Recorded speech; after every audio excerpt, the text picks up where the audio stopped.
ប៉ុន្តែគឺខ្ញុំបានសម្ដែងនៅបទចម្រៀងមួយបទដែលមានចំណងជើងថាមកអស់អសាបាទគឺថាកតនៅពេលធំពិតបាទយើងហើយបាត់ដំបងដែលជាទីតាំងពិតរបស់លោកគុំឈឿនដែលគាត់និពន្ធបទចម្រៀងមកអស់អសាបាទសូមអរគុណ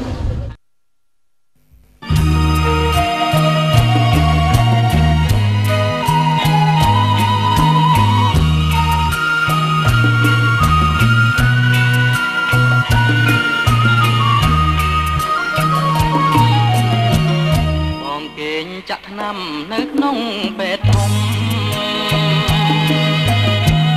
ដាប់ចាប់វាយំនៅមាត់បងមួយ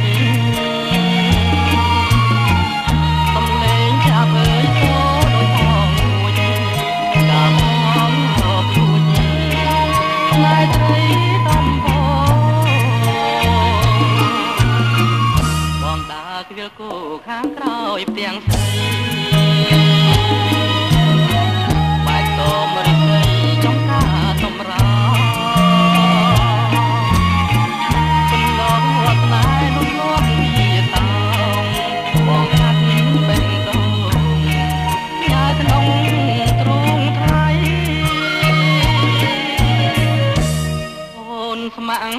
បងស្មោះតែទោះចាស់ចាំងទឹកត្រាបដុំឡើងយកជំនួនថ្មីស្រឡាញ់ជាពេញជាជាងចក្ដី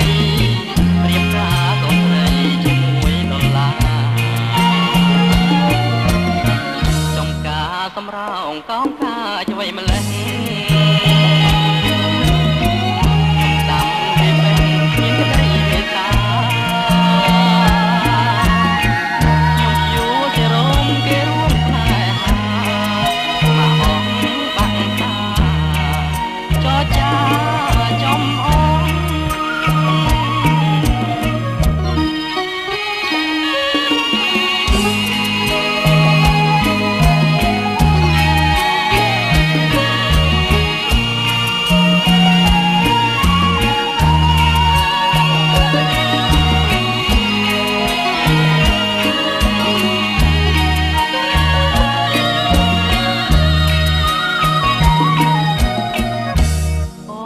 ស្មាំងបងស្មោះតែទោះចាស់ចាំងចិត្តត្រាលុបឡើងយកជំនួនថ្មីស្រឡាញ់ជាពេញជាជាងចក្ដី